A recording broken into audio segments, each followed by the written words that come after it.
So, why is lesson planning important?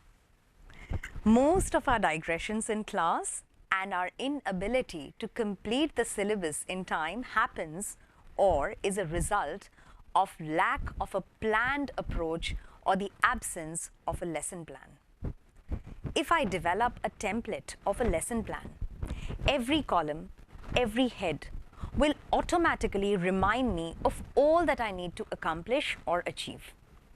So what could be the components? I'm just presenting a few possible components, some of which are of course integral and organic to a lesson plan, but there could be others that you might replace with your own components that are optional.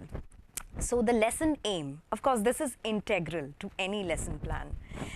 In fact, you will realize that writing a lesson aim is one of the most difficult things to do. Try writing a lesson plan and you will see how your own ability to word something precisely with perfection and exactness increases. A lesson aim should be mapped with the learning outcome in the syllabus and also the immediate and relevant aim which is pertinent to that particular topic in question that you're dealing with and that the session is about. An aim should be realistic and not fantastic and unachievable. The teacher has to be grounded and include only that which is doable in one session. She cannot afford to be too ambitious.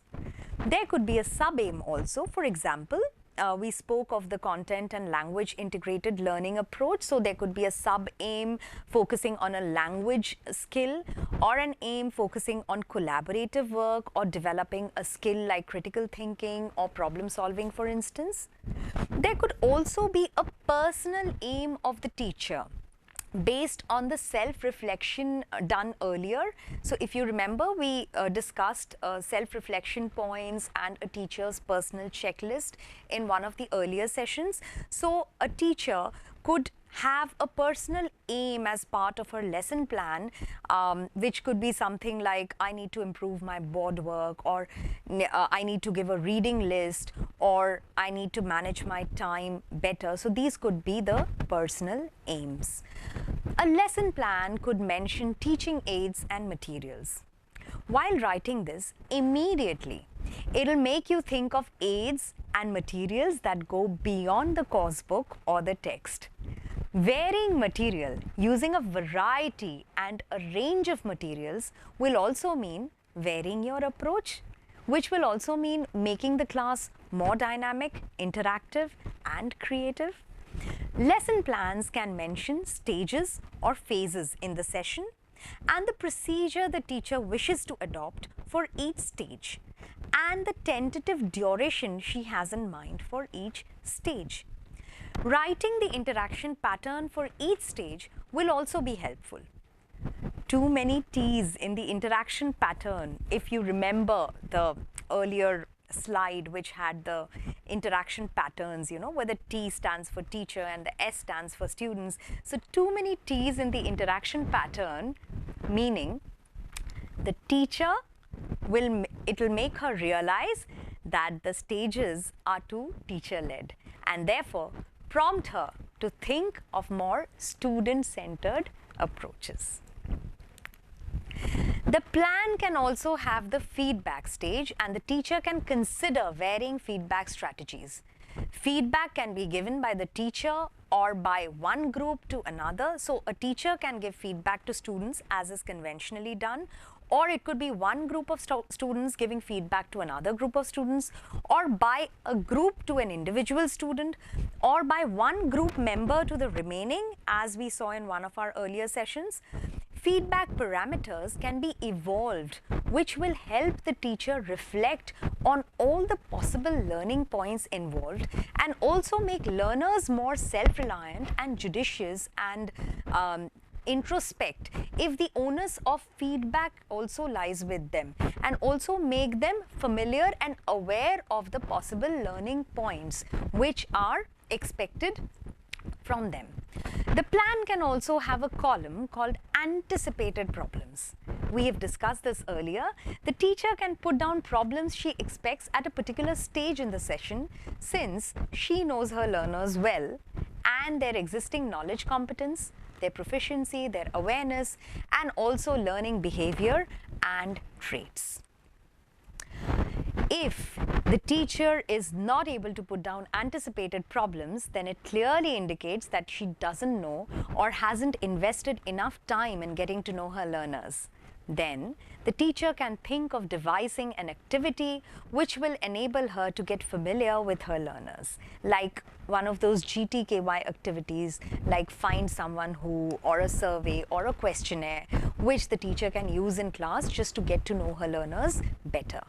The teacher will also get into the habit of managing time well, managing classroom resources and interaction patterns well, if she writes down everything in her plan.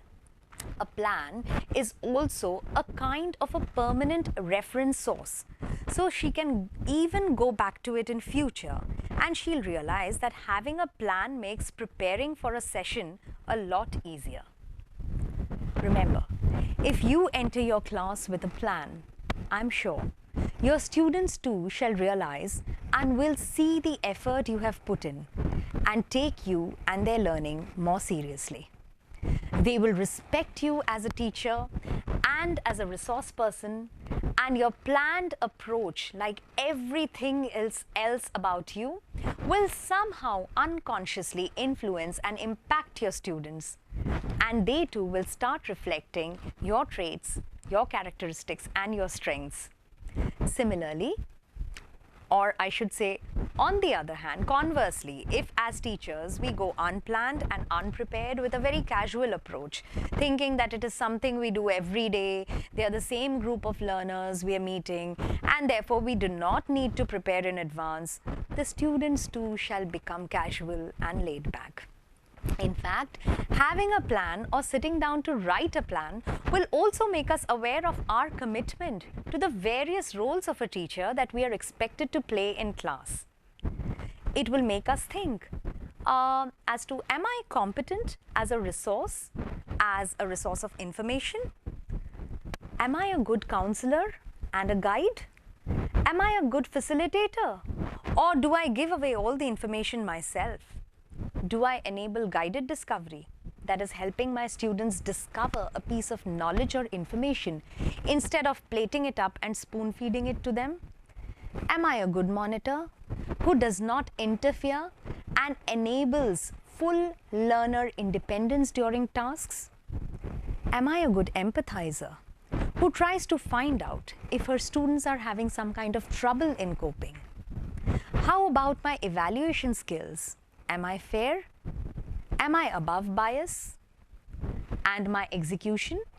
Am I a good executor of my plan? Which again brings us back to the beginning, that is, a teacher needs to be a very good planner, an astute planner. So think and reflect. What could your template, your lesson plan have? You of course have this template and the components and the elements of a lesson plan for ready reference, but your lesson plan could contain all of this or some of this and a lot of other elements that will be specific to your discipline, like we discussed earlier. You want to leave a mark, an indelible print on your students. Remember, as teachers, we are the biggest influence on our students, and it is a critical responsibility. It is our responsibility to make them good learners, to make them seekers with an inquisitive bent of mind, a spirit of inquiry, and an urge to delve into knowledge and venture into the unexplored. And this will be possible only when we as teachers develop and consciously work towards developing these skills in ourselves. Teaching is not just another job. It's a commitment. It is forging ties, touching lives, shaping minds and making futures. Education is not just about getting an employment or securing a job. It is instrumental in making a person and an individual evolve, grow, mature, and rise socially, emotionally, intellectually, professionally, and spiritually. So, I leave you with that message and a spirit to approach your vocation with a fresh perspective. Thank you.